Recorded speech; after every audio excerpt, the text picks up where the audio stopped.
You know why we're here. We're back for another great episode of Cultural Clickbait. I'm your boy Dante. And I'm your girl Daysha E. And y'all already know we take the hottest headlines in music, sports, and entertainment and determine whether it's for the culture or simply just for clicks. Y'all, we just gonna get right into it because per usual, there's so much going on in the world of culture and clicks. So we just gonna get into it. This week is like drama filled. Cardi B and Offset is back in the media's eye, but not for good reasons. And once again, it is a cheating scandal. But let's just say Cardi pulled the Uno flip because allegedly she's the person that cheated. Dante, I know you heard about this because social media took to it like a wildfire. It was ridiculous. Allegedly, Cardi B had sex with somebody while 4 months pregnant, and everybody has been going crazy. I think the way that they found out, or even the way the question was posed, to me was kind of childish though. Because Offset, why would you go on that girl live and say you had sex while pregnant, tell the truth? That was embarrassing, like, for him. I wouldn't have said it. That's the mother of your children. And I wouldn't have said it. I wouldn't have said it. I think that he said it simply because if you guys paid attention to her live, she did get a couple of phone calls while she was on it, and she did state, no, I don't want to talk. I'm not going to talk to nobody. So you think it was him? Yes, so I believe that he was trying to call her, and once he couldn't get through to her, then it turned into a situation of, let's tell everybody that your slate is not as clean as mine. What the thing is though, his slate isn't clean. He cheated the whole relationship. I mean, allegedly.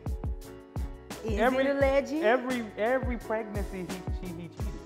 I mean, hey, I said the same thing as well, but it does not take away from Cardi's actions, which I feel like was a below the belt hit as well.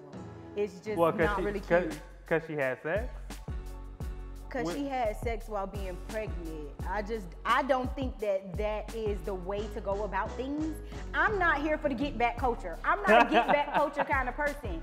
I am a do what's best for you person, but get back is not best for me. My dog said I'm gonna do what's best for me and get mine. Oh, she got it all right. And what she said, she was like, the best thing that she could do is not go ahead and cheat on him. The whole thing was finding a nigga that's better than him. Yeah. Now, don't know who it is, but apparently he must have been better than him. We still gotta lay around for it to see who this new mystery man is, but all in all I have to say is just Cardi, hey, I get it. I sort of kind of get it. I just feel like she is a retired stripper. Let's be clear. And when you think about a retired stripper and you think about the environment that they in and how they have to conduct themselves and things that they have to do to get ahead, then you sort of kind of understand that she might not be the person to play with. Simply because she will step in that paint and not care about it being on her shoes whatsoever. Cardi definitely gives me one of those people when she say it's time to get into the game, oh, I can play too. For sure. Like, two can play that game for real. This is a movie, and I'm Vivica Fox on that ass. That's what I get from Cardi. Yeah. So, hey, Cardi, I'm with you on this. I ain't gonna lie, cause I'm for the game too. Let's do it. Round one. What we doing? No, Cardi, I'm not with you for this. I understand how you can do it and how you were put in a position, and I get cause and effect and all of that. But y'all have kids. Y'all were married. Y'all took vows and. Again, I would say the same things to him. Everybody has a duty of carrying out what they signed up for. And I feel like both of them just dropped the ball real bad, and their kids are gonna grow up and their kids are gonna see all of this. Now, granted, for me, there's nothing cultural going on here. This honestly is some hood shit on some celebrities. This is all clickbait. It's pure clickbait. I would say that's the part I don't agree with. The fact that it is clickbait is because you do have children. So in the perfect world, if you ask me, decorum is everything. I personally wouldn't have handled my stuff on social media, but that's me. Now, in the eyes of the actual intent and what's happening in the game of it all, sure, why not? I don't know, Cardi, but clickbait shawty for this. You and Offset. Marcellus Williams was recently executed after his motion was denied by the Missouri Supreme Court. And this right here is a super super sad story. Dante, I don't know if you know the details behind this, but in 1998, Marcellus was picked up for murdering a white woman. And we all know how that goes sometimes. And apparently, throughout this whole time frame, there has been a bunch of different people, organizations, lawyers, even the family of the woman who was murdered, who tried to stop this execution. Unfortunately, it did not happen. Now, what makes this a very touchy subject is the fact that no prints were found on the murder weapon that matched him. A rape kit was done on the victim as well, and no DNA was found in her or under her fingernails. And it's just a lot of different things that made this story right here pretty crazy. That is crazy. What's crazy for me is I didn't really pay attention to the case until it came up on social media quite some time ago. And when I first saw it, I instantly said, you know, well, if someone's coming forward saying that it's false, why would they continue to go along with the execution? Now, as I read further, I saw that they said basically because the case has been ongoing for such a long time, even with the evidence presented, it wasn't good enough to not do the execution. This is just like a perfect example of the justice system is not that just. Because who cares about how long it's been going on? It's never too late to exonerate somebody and give them a fresh start. It sounds like one of those situations where you look at the justice system and says basically once they have their eyes on one outcome, that's it. Yeah. So until you really present something that definitely shows them we have to, without a shadow of a doubt, change our mind, they won't change their mind. Yeah. It's just a lot surrounding this because there has also been information that came out about his cellmate giving him up and saying that he did do the murder, and it was a lot of coercion around that, as well as his ex-girlfriend spoke up and said that he did have something to do with it. So I understand why they continue to look into him, but once they couldn't come to an official end, they should have just wrapped it up. But we all know that, again, the justice system is not really put in place to give us the justice, and definitely not a black man. In a criminal case, what, beyond reasonable doubt is 99.9%. So we have to basically now, after all these years later, prove 99.9% that he was not guilty. I feel like the lady family speaking up, saying do not go forward with it, as well as all of the different petitions that were put out, and the thousands, the tens of thousands of names that poured in, that signed these things to try to get him out and like to free him completely. It just makes zero sense to me. Honestly, there's no way to wrap my head around this. And this is a very unfortunate situation. And my prayers definitely goes out to his family as well as the victim's family. But this right here is definitely about Marcellus mainly. Now, the conversation is for the culture 1,000%. So also this week we have Boosie's daughter Ivy Hatch, who has came forward in a emotional social media video about her father. Now, this video follows an interview her dad just did with Carisha during the Revolt World Summit, where he spoke about the relationship between his daughter and the other kids, basically stating that he would not allow his daughter Ivy to bring her girlfriend around the other siblings because his fear of her contaminating them. Now, after his daughter seen that, she took to social media to go ahead and explain her side, and she was very emotional about it, even stating that, you know, with all the ways he feels about homosexuality and how he feels about her specifically, that's still her dad, and she's gonna love him through it. But what she does wish is that he can give her that same respect. Now, Daysha, I don't know how you feel about that, but I will say this. To say that your daughter is contaminating the other children, that was kind of like the line drawn. For sure, 1,000%. I think she was very respectful with the way that she decided to like approach the situation. You could even see in the live that she was taking the time to like breathe through certain parts, and that she was actually trying to think about her words.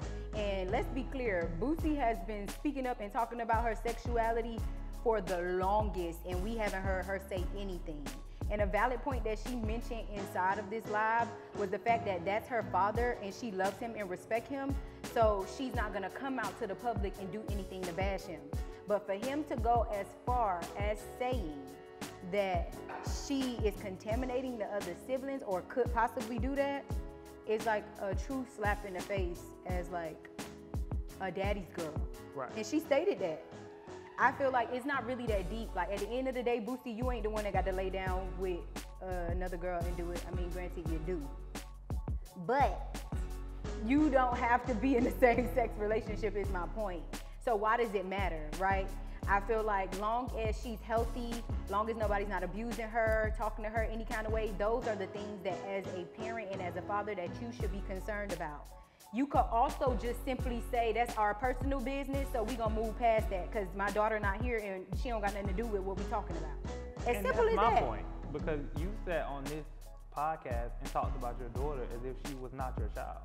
You talked about her like she was somebody else's child. Like at the end of the day, that's your kid. That's your blood. Yeah. So have a little bit more respect for her. Now, hey, you might feel like that's just how I talk. I just feel like when it comes to your kids, that's the easiest way to run your child away. Yeah, for sure. And it's a lot of kids in the LGBT community that like don't have their parents, that don't really have a lot of support, and it makes them run to outside people and create houses and different things like that. Sometimes it leads them to drugs, sometimes it leads them to mental breaks and different things like that. None of it is that deep. It's literally not that deep whatsoever. So I'm gonna say that it was for the culture, for Ivy to speak up about what she's feeling. And I think that it was for the culture that she spoke up in a very respectful, but a demanding way at the same time. Like, I'm demanding you at this point to respect me. And I'm also asking you to stop mentioning my name. So I'm for it.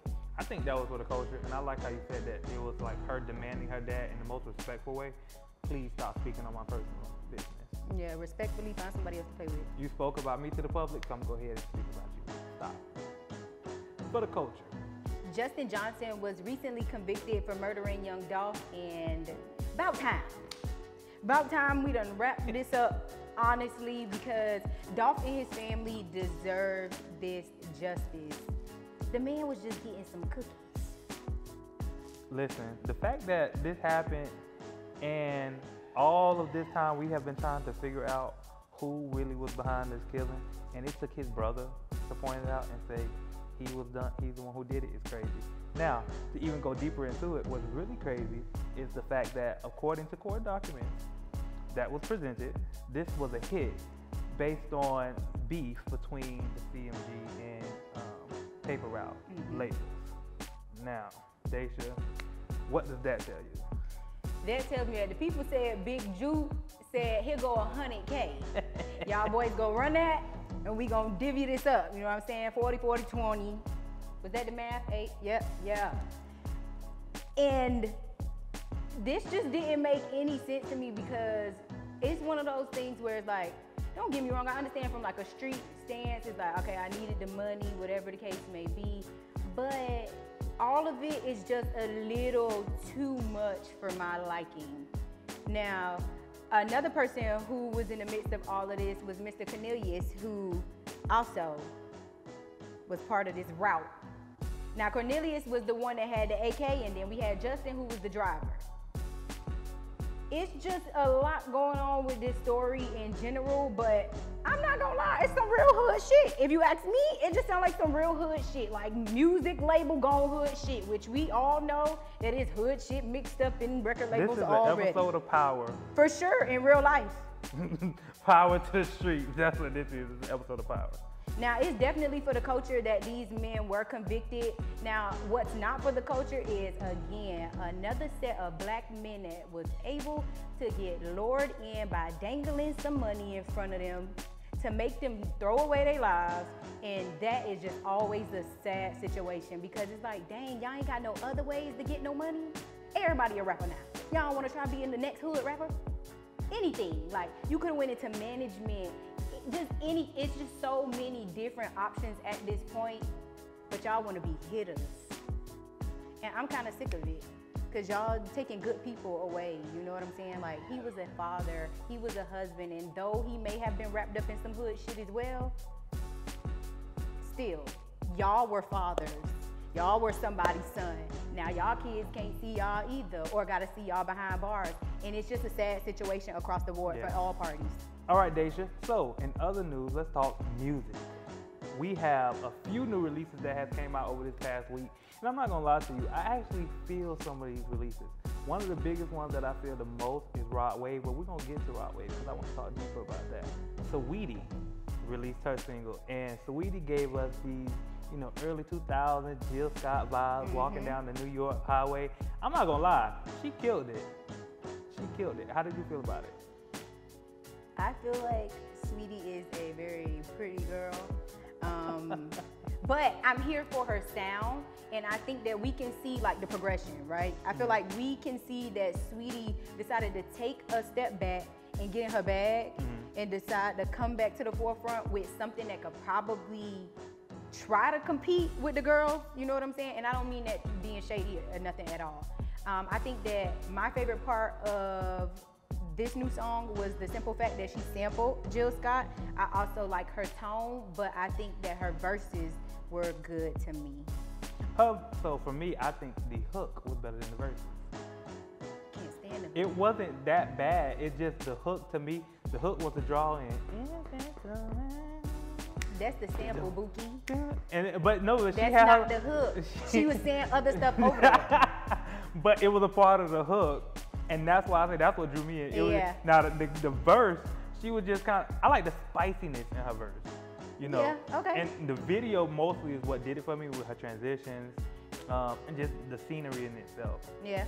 Now, while we on music, we have to also talk about the fact that Bia and Lil Yachty, yes, dropped I'm Pissed. I'm pissed. I'm pissed. Or pissed off? I'm pissed off. Oh, fuck. Again, it's not I'm pissed, it's pissed off. Same difference. The girl was mad.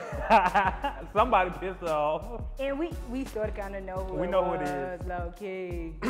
Cardi. But that's neither here nor there. I think that Bia did a good job on this song as well. And I'm not gonna lie, I haven't listened to no Bia records that have stuck to me for real since Bia. Bia always slapped to me. I don't think she ever, to me, she hasn't had a bad record. I'm just waiting on Bia to have a record that sticks. For sure, 1,000%. Now, some more people who drop music. We got Dream Doll and Robin Thicke. Now, for me, this was an unexpected feature for me. Super. I did not see Robin Thicke teaming up with Dream Doll. I could have saw any other female rapper, Cardi B, anybody. I didn't see Dream Doll. No. But I'm not mad at it. No, I'm not mad at it either. I think Robin Thicke talked his shit on this particular song. So it's real groovy. Like it makes you want to do one of this the whole time. It make me think Skating Rain. It is, and we were actually just talking about last week Lola Brooke being the only like female rapper for real that's in her Foxy Brown rapper R&B vibe, and then boom, here come Dream Doll hopping on the same wave, which I think is cute for her, but I feel like Dream Doll is actually a really good rapper and a really good lyricist. This song did not embody that, but again, that's not a bad thing because I don't think that was the purpose for this song. I think the purpose for this song was to show the different types of music that she could do. Yeah, that's what I got from it. I felt like she was just trying to show her fans, oh, I can switch it up. Yeah. I can do something different. And what's better to do than to me get next to Robin Thicke? Yeah. Because once again, nobody's expecting that. Robin, if you like black girls, tell us. I think he does. I think he do too. Didn't he Based have a on white what he girl? was saying, he gave black girl. I don't know. But now, Rod Wave, Fall Fast in Love. That song right there takes me back to early Rod Wave. I love this record. And I love how I like how he takes pain, but also he takes experience and then make it good and bad all at the same time. You get to see both. Like, because you're talking about falling in love, but you're also talking about leaving somebody else in the worst way. Yeah. Right, falling out of love. You said you would take your heart. She has your heart. Hopefully she give it back. Once you get it back, you're going to give it to her. Like, that's crazy. That's life. That's what you call life, okay? Because that is simply how it happens. Like, it sounds like he having a real conversation. Like, you literally just told this girl, look, somebody else has my heart right now. But by the time she give it back, I'm going to give it over to you. But you ain't ready. Yeah, I'm always here for Rod. Rod don't really do no wrong for me. Even when he's super emo, he still does no wrong for me. Not to mention, Rod Wave does have an album coming out October 11th on the same day as Glorilla. Now, I'm ready for that. We shall see who does what they need to do on you know, this Glow was low-key pissed about that. Glow, get in the game, sister, but I would low-key be a little mad too. But they was in the studio together too, so Now, We this might would be have the a kicker. feature? If they got a feature on both their albums, from both, that's big. That would be. So That'd be tight. that's like rollover streams for you. Let's go. Let's get it. That's also a mashup that I would not have thought about. I wouldn't even be mad at it. No, me neither. I think it'll actually go crazy. And now, also, the last song I think that was really good to talk about for this week is Honcho. Honcho just put out a new song as well called Hold You Down, where he addressed the situation between him and Cole within this record. Now, we're not going to go too far in deep on this record, but what I will say is that he had got a lot of stuff off his chest during the taping of this. Because you hear him talk about, first, how he feels about the industry, how he felt about his relationship with Keisha Cole. He even addresses the situation with Gloss Up. Yeah. I ain't gonna lie, y'all. Honcho stuff just sound like a big hum to me. What I told you, he is the male Summer Walker. And I get that. I still can't tell you none of the words. Just my reality. All right. Well, if you ask me, the music that came out this week is definitely for the culture. I'm here for it. Yeah, I think so too. I'm gonna side on culture for this as well. Oh, wait. Before we move on, I forgot about one. The Weeknd. How can we forget? The Weeknd just topped all global streams on freaking Spotify. They out the frame the day of. The people been waiting on the Weeknd. Now, I ain't gonna lie, I don't know what y'all was waiting for, because I'm not moved by the song. But the people were, and that's all that matters, the people. I think it was to the Playboy Cardi feature. So when you think about like streams, when you think about artists who are like elevating at a top tier, Playboy Cardi is in that list. Now, is he on the weird side? Yes. He's in the weird artist category. But he's still streaming. Yeah. And he streams a lot. And so putting him and the Weeknd next to each other, I can see easily how both set of fans can make this song become what it was. Yeah. And definitely with his theme, with Weeknd's theme of his album, it sort of kind of makes sense for these features. All right. So if y'all haven't seen the game this past weekend, I gotta tell you, it was a game to watch. We have two teams with both 3-0 records, Georgia and Alabama. Now, Georgia went out there and fucking lost. Hey, they came back. Alabama kicked they behinds. I ain't gonna say the word I wanna say. They came up a little short. Alabama, short? Yeah. They came back. I mean, they was doing bad. Like the runs they was trying, they tried to get, instead of going long, they tried to get a few first downs here and there, failed. You see fumble. They did terrible in the first half. See fumble after interception all game. Yeah. That was horrible. Now, Alabama, they came and they kicked some freaking behind. Now, this is what got me, right? I'm watching the game. Within the first half of the game, the score is 33-7, right? I get up and use the bathroom out of nowhere. Georgia made some touchdowns. Okay, a touchdown or two. Y'all said it a little louder. And I'm not for either team, but you whispered that. Georgia made a few touchdowns, and then out of nowhere, 2 seconds later, why Alabama in the 40s? At this point, Georgia, do y'all want the game or not? I can tell you, they asses would be running the field the whole next practice if I was the coach. Listen, if y'all didn't watch the game, y'all can see a few of these highlights, but the game was crazy. Man, I tell you no lie though, I feel like they went into this and said, somebody, we both got 3-0 records, somebody dying tonight. Somebody losing, and it ain't us. If he dies, he dies. Alabama, they came with it. Go, what's that, Roll Tide?